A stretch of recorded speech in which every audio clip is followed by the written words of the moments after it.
Welcome back to Desertheart, where the old frontier still breathes and silence speaks louder than any word ever could. The Girl Who Heard Everything. December 1883, Bitter Creek, Montana Territory. The cold that year was the kind a man felt not just in his bones, but in the hollow place behind his ribs, the place that used to hold something warm and alive, before life stripped it bare. Snow had come early and stayed late, blanketing the high prairie in a silence so complete it felt like the land itself had given up on sound. The kind of cold that made even horses lower their heads and refuse to move. Caleb Mercer stood at the edge of the livestock auction yard, his breath rising in pale ribbons above the crowd. He was a tall man, weathered the way old fence posts get, not broken, but dried out, cracked at the edges, faithful to their purpose long after anyone had stopped noticing them.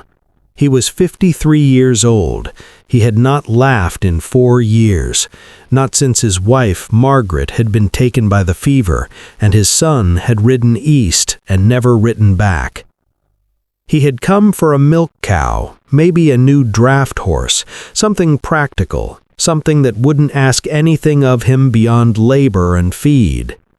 He did not expect what the auctioneer pulled forward next. She was perhaps 12 or 13, though hunger and hardship had made her age difficult to read. She stood in the center of the yard in a dress that had once been blue, but had long since faded to the color of old sky.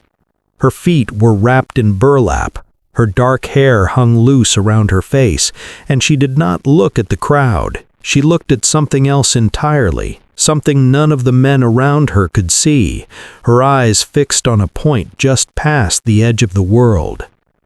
A man shoved his way to the auctioneer's side, red-nosed, reeking of whiskey, barely able to stand. Thomas Vane. Caleb knew him by reputation only, a drifter who had passed through Bitter Creek 2 summers ago with a wagon, a bottle, and apparently a daughter. "Can't feed her," Vane slurred, loud enough for the whole yard to hear. "She don't talk, she don't hear, she's more trouble than she's worth, but she works hard enough. Someone take her off my hands or I'll leave her in the snow." A murmur rippled through the crowd, not of outrage, of discomfort, the kind men feel when something is wrong but no one wants to be the one to say so. Caleb felt something shift inside him, a slow, quiet thing, like ice beginning to crack at the edge of a frozen river. No one bid. The auctioneer cleared his throat, looked around the yard, shifted on his feet. Caleb's hand went up before his mind gave it permission. The ride back to the ranch was long and silent, which suited Caleb fine. He had placed a wool blanket around the girl's shoulders. She had accepted it without looking at him, wrapping it tight the way someone does when they've learned not to expect warmth to last. He didn't know what to call her. The auctioneer had written Ilara Vane on the bill of sale. He thought it was a beautiful name for such a quiet creature. He didn't say so because he didn't know how to say anything at all. The ranch was modest. A farmhouse, a barn, 40 head of cattle, and land that stretched as far as a man could see on a clear day. It had been a family place once. Now it was just a place. He showed her the small room off the kitchen, the one that had been his son's. A bed, a wash basin, a window that caught the morning sun. She stood in the doorway for a long moment, and he thought he saw something flicker across her face. Not quite surprise, more like the careful recalculation of someone who has learned that good things rarely last. That first night, Caleb sat at the kitchen table and tried to figure out what he had done. He had signed a paper that made him responsible for a child who could not hear him, could not speak to him, and who looked at the world with eyes that seemed to be reading something written in a language he didn't know. He told himself it was just the decent thing. He told himself any man worth the name would have done the same. He almost believed it. The first strange thing happened 3 days after she arrived. Caleb woke before dawn to find Ilara already dressed, standing at the kitchen window, her hand pressed flat against the glass. He followed her gaze. The sky was clear, stars still showing, not a cloud in sight. He nearly spoke, then remembered. Instead, he watched. She turned to him with a look of quiet urgency, pointed at the barn, then at the sky, and made a motion with her hands like something falling, soft and fast. Caleb frowned. He had lived in Montana Territory for 20 years. He knew weather, and the sky said nothing, but he trusted something in her eyes that he couldn't name, and he spent the next 2 hours moving the cattle into the covered paddock and securing the barn doors. By noon, the worst ice storm in 3 years had swept down from the north without a single hour of warning. He sat in the barn with the cattle, listening to the sleet hammer the roof, and looked at the girl who had somehow known. She was calmly brushing one of the horses, unhurried, as though she had simply known all along how the day would end. Over the weeks that followed, Caleb began to pay attention in ways he hadn't in years. Ilara did not miss anything. While he plowed, she walked the fence line, stopping at certain posts, pressing her fingers into the earth, sometimes just standing still with her eyes closed, as though she was reading the land the way a scholar reads a book. She would come and take his sleeve, lead him to a spot, and point, and he would find a broken wire, a weakened post, a stretch of ground that had begun to erode beneath the snow. She knew when the cattle were uneasy before they showed it. She would move through the herd like smoke, pausing at certain animals, resting her forehead against their necks. 3 days before his old bull took ill, she had gone to stand beside him for an hour, not touching, just being near, as though keeping a vigil. And then there was the matter of Caleb's grief. He had never spoken of Margaret to anyone, not once in 4 years. The photographs had been turned face down on the mantel, because looking at them made the hollow place behind his ribs expand until he couldn't breathe. He had put away the quilt she'd made, stored the rocker she'd sat in, tried to remove her from the shape of the house so he could survive living inside it. One evening he came in from the barn to find Ilara sitting in Margaret's rocker, the one he had moved to the storage room, quietly, as if she had simply known it belonged near the fire. She did not look up when he entered, but she reached out and placed one small hand on the arm of the chair beside it, his chair, and waited. He sat down. He didn't know how long they sat there in the firelight, saying nothing, the way people do when words would only make things smaller. But when he finally rose to go to bed, something in the hollow place had changed, as though a window had been cracked open in a room that had been sealed for too long. It was in March that he finally understood the full truth. He had been speaking to her for weeks, not because he expected her to hear him, but because the silence of the ranch had become too loud inside his own head. He talked while he worked, about the cattle, about the land, about Margaret, about his son Thomas who had left and never come back. He talked the way a man talks to himself when he finally stops pretending he doesn't need to. He was telling her about the summer he'd met Margaret, how she'd been wearing a yellow dress and arguing with a merchant over the price of flour, and he'd thought she was the most magnificent human being he had ever seen. When Ilara looked up from her mending and smiled, slowly, precisely at the word magnificent. He stopped. She looked at him, steady, quiet, patient as stone. "You can hear me," he said slowly, not as a question, as a man who has finally fitted a key to a lock he didn't know was there. She held his gaze for a long moment, then she looked down at her mending. The ghost of something, not quite a smile, not quite a secret, moved across her face. He thought about it for a long time after that. He came to understand, slowly, that she did not choose not to speak because she couldn't. She chose silence the way some people choose armor, because she had learned, in the hard school of her father's house, that speaking brought attention, and attention brought pain. She had sealed herself behind silence the way a man boards up windows before a storm. But she had been listening, to everything, to the wind, to the animals, to the land, and to him. He did not press her, he simply kept talking, and slowly, like a river finding its way back after a drought, she began to respond, not with words, but with looks, with gestures, with the particular quality of stillness that meant yes, and the slight tilt of the head that meant she disagreed. It was, Caleb thought, the most honest conversation he'd had in 20 years. Bitter Creek was not a town that tolerated what it could not explain. Word had spread, the way it always does in small places, fed by whispers and Sunday morning speculation.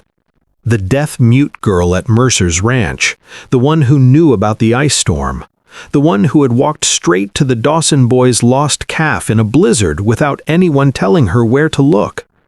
The one who had pressed her hands to Widow Harker's head for a full minute during one of her terrible headaches, and the headache had gone. People in frontier towns live at the mercy of forces they don't understand: weather, sickness, the land itself. Most of the time they are grateful for any help they can find, but gratitude is a fragile thing when fear sets in beside it. By April, the whispers had teeth. Unnatural, they said, cursed, maybe something worse. The Reverend Aldous Finch, who had appointed himself the moral compass of Bitter Creek, preached 2 Sundays in a row about the dangers of what he called dark gifts and the souls who carried them. He never said her name. He didn't have to. On a Thursday evening in late April, Caleb looked out from his porch and saw a torchlight moving up the road. He counted 15 men, maybe more. He found Ilara in the kitchen, already standing, already watching through the window. She was not afraid. That was the thing that struck him. She was not afraid. She was watching the torches the way she watched the sky before a storm, reading them, measuring them, understanding something about their nature that hadn't arrived yet. He stepped out onto the porch. Mercer. It was Jonas Hale who ran the general store, a decent man, mostly, a man who had let fear do his thinking for him tonight. "He ain't natural, Caleb. You know it. The whole town knows it." "What I know," Caleb said, "is that she knew about that ice storm before any weather vane in this county turned. She found the Dawson boys' calf in 6 inches of snow in the dark. She helped Widow Harker when nobody else even tried, and not a single one of you thought to say thank you." A murmur ran through the crowd. "It ain't right what she can do." "What she can do," Caleb said, louder now, stepping off the porch so they could see his face in the torchlight, "is pay attention. That's all. She pays attention to this world in ways the rest of us forgot how to, or never learned.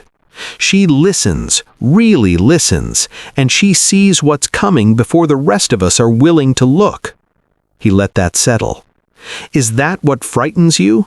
Because it seems to me that a woman who can warn you of a storm, find your lost animals, and ease a widow's pain is the most useful neighbor any of you could ask for, and I will not stand aside for you tonight." Silence. The torches flickered in the wind. Jonas Hale looked at the ground for a long moment. Then he looked at the man beside him, then back at the ground.